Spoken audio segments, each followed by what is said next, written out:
To add event to calendar on iPhone 17 Pro Max, you will have to just click on the plus icon in the right upper corner, just over here, mark event. First of all, you can add the title, for example, the birthday. You can also add location, so for example, the current one. And here you can get that mark to get this event the all day, or you can mark it from a specific time, so from 2 p.m. into 3 p.m. And also we can set start and the end time, so we can mark it on the calendar. Now we can also set the travel time, for example, the starting location. When you go below, we can also find a repeat, so we can actually get repeat every day.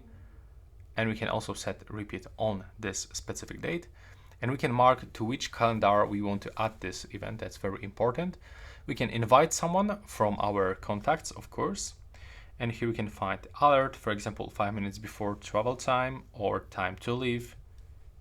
And we can also add attachment. So you can put here wherever you want.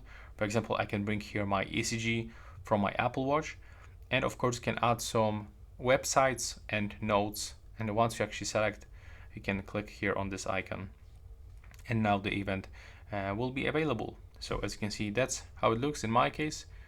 The event is over here. And that's pretty much it for this video. I hope you find it useful.